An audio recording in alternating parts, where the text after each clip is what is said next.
Hello guys, good morning. Welcome back to another amazing countryside vlog. And if you're seeing this channel for the first time, my good name is Haoma_KE. So welcome to this tiny family. Feel free to like the video, comment to the video, and also if you haven't subscribed to my YouTube channel, you can also subscribe to the channel. So today I'm making a very simple breakfast. I harvested this pumpkin and today I just want to make some pumpkin with tea for breakfast because I have a very long day today also in the farm. So for so many years I've never known how to know if a pumpkin is ready or not, if it is mature or not. So most of the time I always just see the size and then harvest it.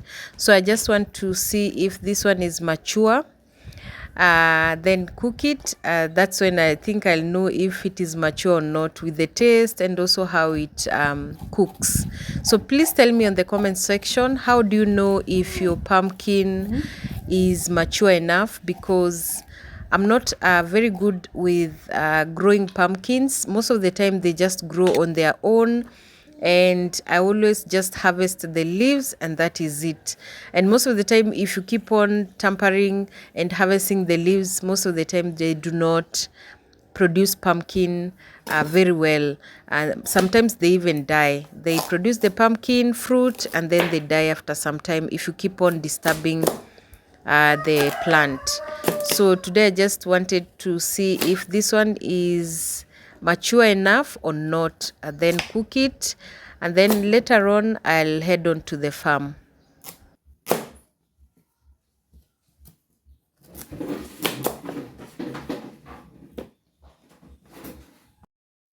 And I'm going to cook the whole pumpkin because I'm also going to use it for supper today. I'll be preparing something, some delicious supper with the pumpkin. So stay tuned. Watch this video till the end so that you can know what we'll be cooking today with the pumpkin.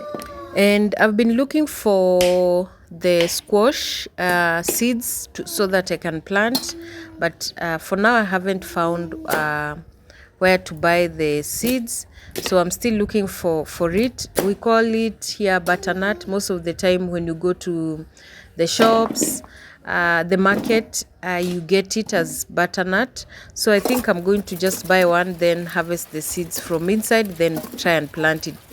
The other time, I think last year I tried to plant it and it didn't grow.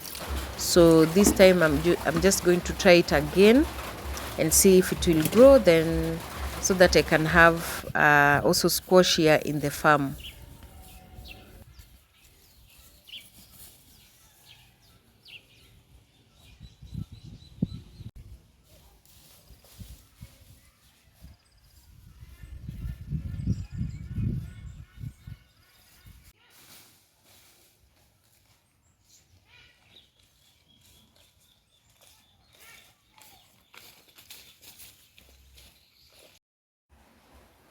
Pumpkin is always not my favorite food to eat, but because of its nutritional value, I always cook it just occasionally here in my home, especially for the kids. And if I'm making, most of the time I always cook it if I want to make some pumpkin soup. But just eating it just dry with tea is not always my favorite. Maybe if I get that sweet, very sweet pumpkin, that's when I'll just keep on eating pumpkin. But most of the time I use pumpkin for making soups and also cooking chapati with it, and that is what we'll be doing today.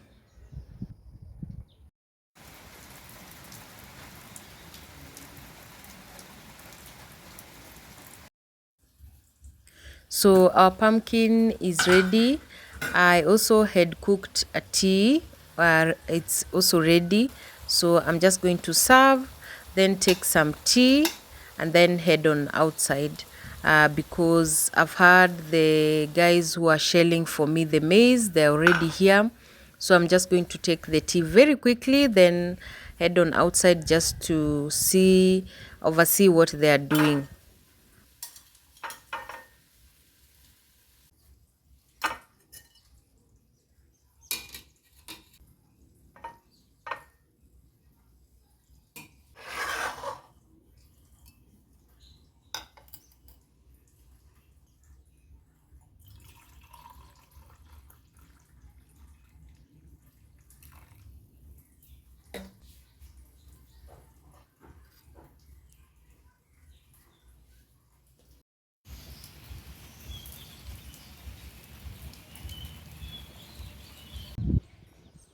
So I'm done with tea.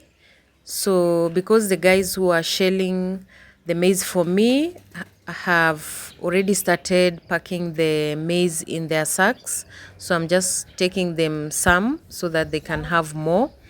So they've decided just to use their sacks because they have enough, and my maize is not that much. They're used to shelling a lot of maize. That's what they do, and most of the time they pack in sacks so that when they put in the machine it will be easier for them. So this is just how we shell our maize.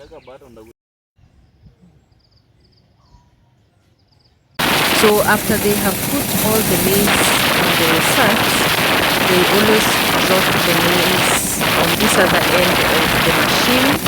So that is the first process of shelling, and the cobs will come out from the other end. So this is the side that the maize cob will come out from. So, and our clean maize will come out from now this other side. There are two sides. One side is the maize cob and the other side is the maize. So this is the side of where the maize comes. So before this machine came, we used to shell our maize traditionally, just with hands, and it will take us a lot of time. Or maybe you put your maize in sacks and then you beat up with a very heavy stick. That's how we used to shell our maize. So this time round, things have changed. There are machines, and it's another way of saving also on time, because if it was me just sitting down and shelling all this maize, it will take ages so that I can finish doing it. So they always charge in sacks. So 190 kg full sack, they charge 150 shillings, Kenya shillings. That's like $1 plus a few cents. So that's how they charge, and that's why you're seeing them packing in sacks. And they are done now. So this is around three bags, 390 kg of bags, and you're good to go. And they have also left with some avocado here in the farm. Most of the time, most workers here, they do not go empty-handed. If they go with the bananas or the avocados if they are here, and right now the avocados are in plenty, so that's what they have gone with. So now we are left with removing the cobs from here so that I can spread all the maize so that it can dry. Now this is the most important part, where you are supposed to now dry the maize very well. So here in Western Kenya, we use the maize cobs in so many ways. Some people crush the cobs and give to the animals. Some, like me, use the cob as firewood, so I can cook with the cobs, the maize cobs, and sometimes even the ash, we use it as to make the bicarbonate soda ash. So that's what we use. So when we want most of the time we do not throw our maize cobs. They are very important here in the farm, in our homes. That's why you're seeing me putting them in sacks so that I can store in my outdoor store, so that when it dries completely, I can use to cook with it.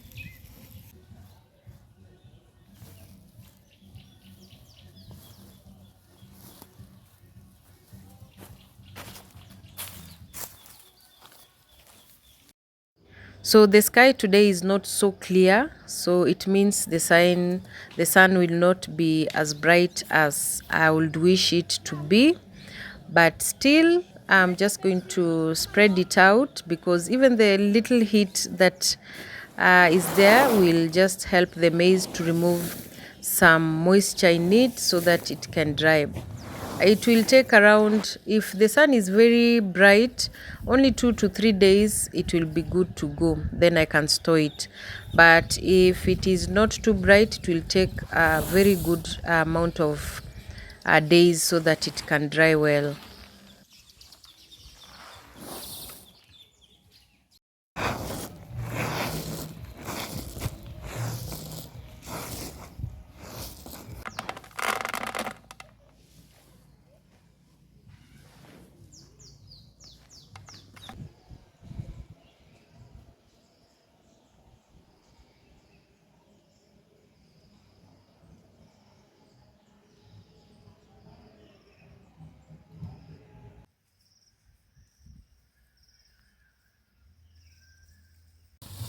So I'm also going to collect all the dirt from here so that I can throw them in my kitchen garden, because they will decompose and become manure also, and they decompose very fast. The problem we always have with these maize coverings, I don't know what I'm going to call them, most of the time they attract a lot of insects, the termites. That is our main issue. But if they rot in the farm, you will see a very good difference in our kales in about a month or so. And it also helps the farm with weeds, because most of the time if you mulch your crops, the weeds do not grow very fast in your farm. So that is at most of the time, that is the one of the advantages. And two, it enriches the soil. So this is just why, the reason why our farms are very fertile, because even the maize stalks that are on the farm, they are going to be kept in one section of the farm so that they can rot and become compost manure. And most of the time they'll be used next year. So by next year, in around 6 or 7 months, they'll be ready to be used as compost manure.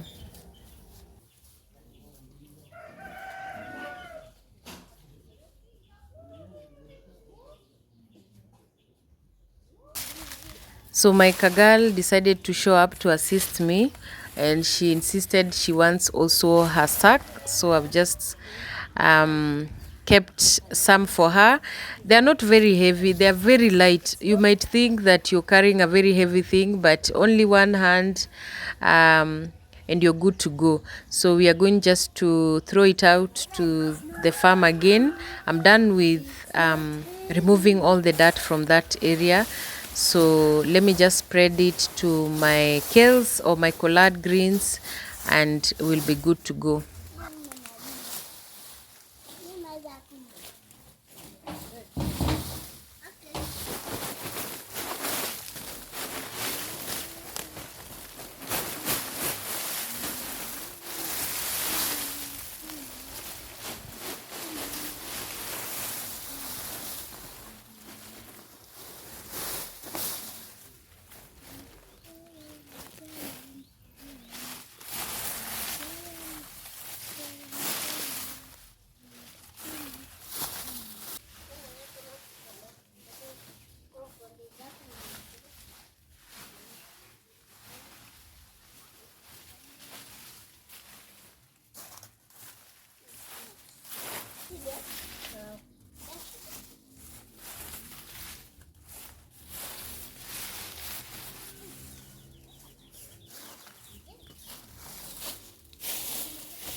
So we have some small section of the farm that we have sugarcane.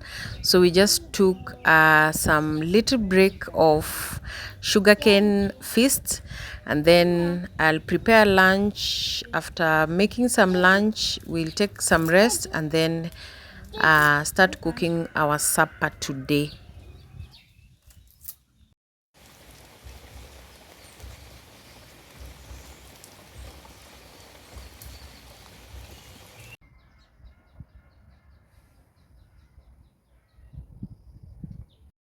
So for supper today, we are making some chapati, and I'm going to use 1 kg of all-purpose wheat flour to cook chapati. Chapati is a very common meal here in Kenya, which is made with flour, some sugar, some little salt, and some cooking oil. That's how we prepare chapati.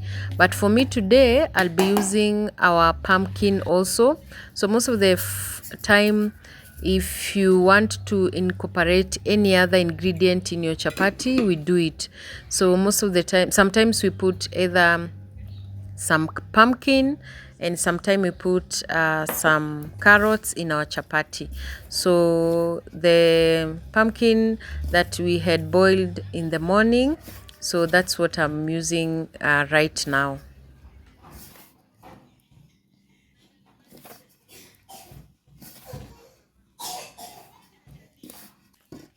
So I'll be using warm water, not too hot, not too warm. It should not be lukewarm, just warm.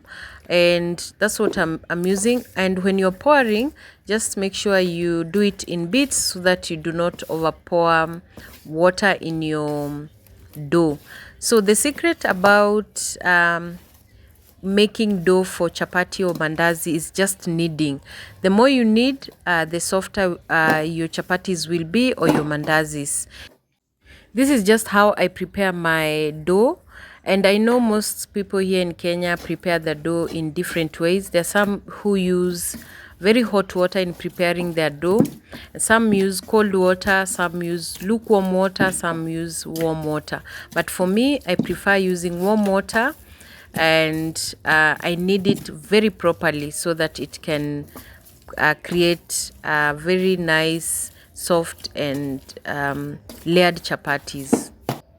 So I'm just going to cover it up, let it rest for around 30 minutes, then come back to start cooking it.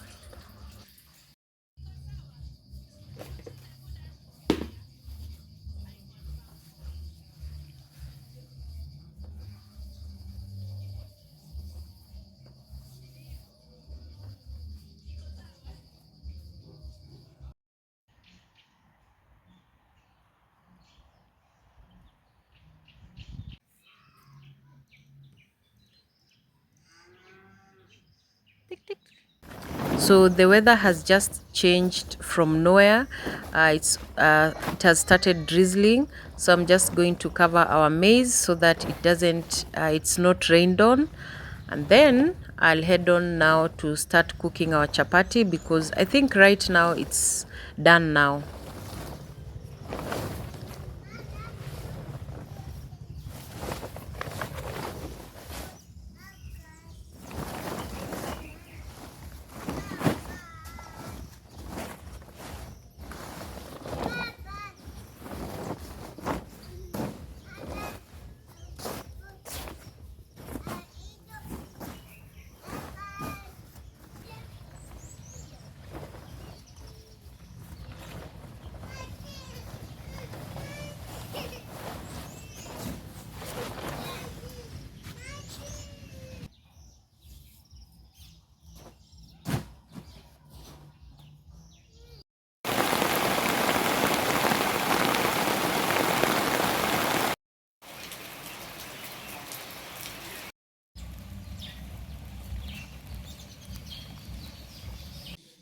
So today I'm just going to show you a very detailed way on how I cook my chapatis.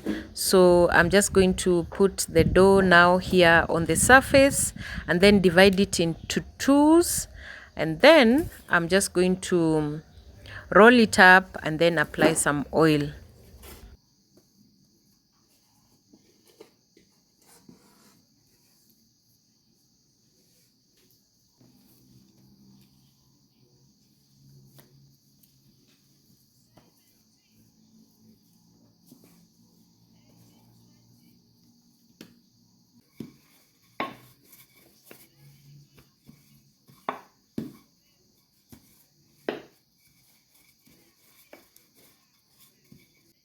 So the reason why we apply oil even also right now is to create the layers in your chapatis.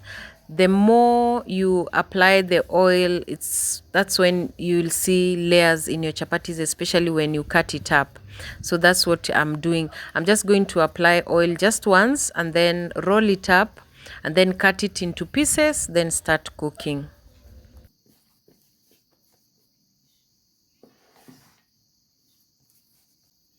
And as you can see, my dough is very soft. I do not like rolling a very tough dough. So always make sure that my dough is very soft so that when I'm rolling, it will be easier for me. And if you want your chapatis to be round, when you're making these balls, they should be round. That's what it will be easier for you when you're rolling your chapatis. It will be easier for you to create that round shape.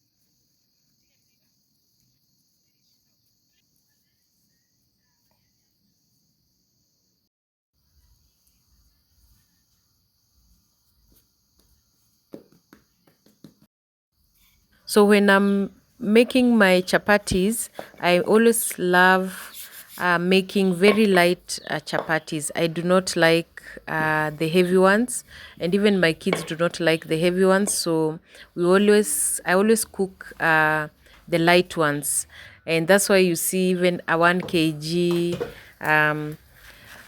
a 1 kg flour has made me so many chapatis.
So this is our last chapati.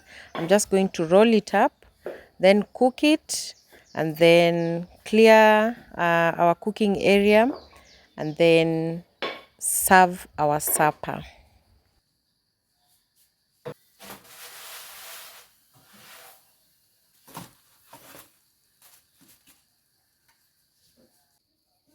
So our chapati turned out so soft. As you can see, it's very, very, very, very soft. You can also try it out. Cooking chapati with pumpkin is super nice, super healthy, very healthy chapati. So I'll just cover it up so that it doesn't become cold.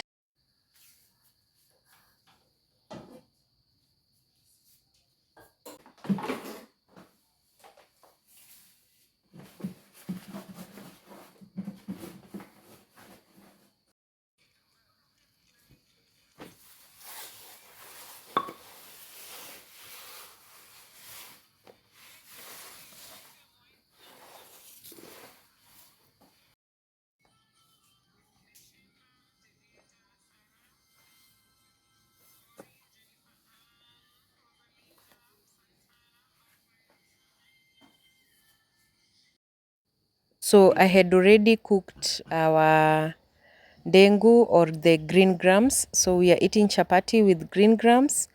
So enjoy. This is our complete meal today. Our dengu and then with chapati.